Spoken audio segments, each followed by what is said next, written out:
प्रणाम सर। सबको मेरा प्रणाम एंड सुप्रभात। आज की स्वाध्याय में मैं एक छोटी सी स्टोरी सुनाने जा रही हूँ। वो भगवान के नाम के ऊपर हमारा विश्वास।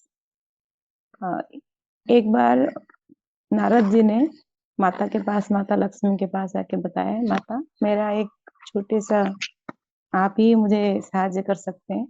तो माता ने बताया, तो आप पूछो क्या कारण है ना। मेरे को मन में एक शंका हो रही है, जो मैं भगवान के सबसे श्रेष्ठ भक्त हूँ क्या नहीं हूँ। ये प्रश्न के उत्तर जानने की आप ही मुझे सहायता कर सकते। माता ने बोले ठीक है, आप जब प्रभु विश्राम कर रहे होंगे उस टाइम आप आना और आप थोड़ा सा छिप के रहना। नारद जी ने भी उसी समय, ठीक उसी समय पहुंच गए और माता लक्ष्मी प्रभु को वही प्रश्न पूछे, जो प्रभु आपके सबसे श्रेष्ठ भक्त कौन है।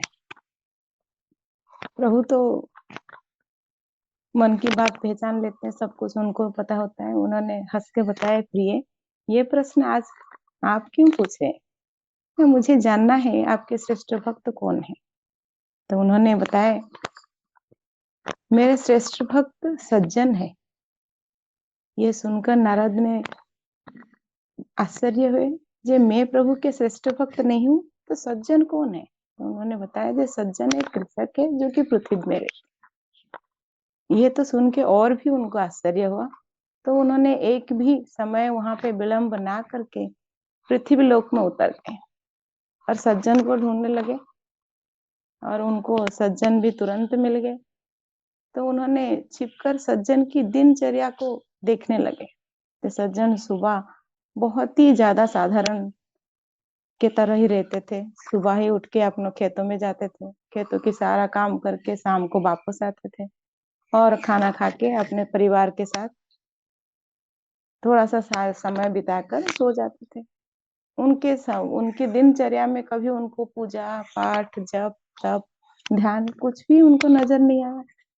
तभी उन्होंने बताया, ये सब कुछ ना करके भी वो भगवान के श्रेष्ठ भक्त कैसे बने। तो मुझे सज्जन से बात करना चाहिए। उन्होंने सज्जन से बात किया, जी आप भगवान के विषय में क्या जानते हैं।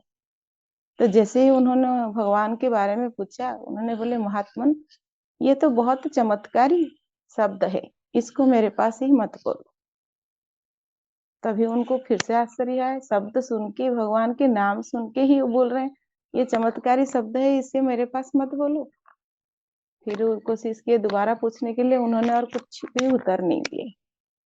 एक दो दिन कोशिश करने के बाद नारद मुनि ने बताया, जी क्या हुआ, आप ये शब्द सुनना क्यों नहीं चाहते। तो उन्होंने बोले, जी हमारे गांव में एक ऋषि आए थे, बताए थे ये जो चमत्कारी शब्द है, ये इनकी नाम लेने ही मुख से मिल जाता है।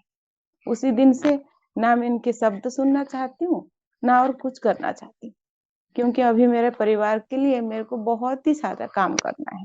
मेरे बच्चे छोटे हैं, मैं जब भी मुझे मुख से हो जाएगा तो मेरे बच्चे और मेरी स्त्री क्या करेंगे।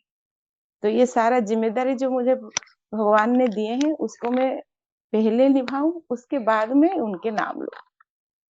तो ये सुन के भी और नारद मुनि ने हैरान हुए। तो बोले, नाम एक ही बार लेने के मात्र ही इनके मुख से हो जाएगा, ये विश्वास है। तो दूसरे दिन उन्होंने जाके बोले, तुम्हारा जितनी सारी जिम्मेदारी है आज से मैं लेता हूँ। जितने धन चाहिए तुम्हारी पत्नी को, जितने जो भी तुम्हारा बाकी दायित्व है वो आज से मैं लेता हूँ, तुम ये नाम लिख एक बार लेके मुझे सुनाओ। तो सज्जन ने बताया, ठीक है, जब आप मेरा सारा जिम्मेदारी लेना चाहते हैं तो फिर मैं तुरंत उनका नाम लूं। तो उन्होंने उसी खेतों में चौखट लगा के बैठ के और हाथ जोड़ के एक बार प्रभु के नाम लिए, श्री हरि। जैसे ही उन्होंने प्रभु के नाम श्री हरि खूब जोर से उच्चारण किए, पूरी वातावरण में बहुत ही ज्यादा एक परिवर्तन हुआ। नारद मुनि ने देखे, एक फूलों से सजा हुआ रथ तुरंत ही पृथ्वी लोक पे आया और सज्जन की आत्मा उनके ऊपर, उसके ऊपर, रथ के ऊपर बैठकर ऊपर जाने लगी और उनके शरीर वहीं पर रह गया।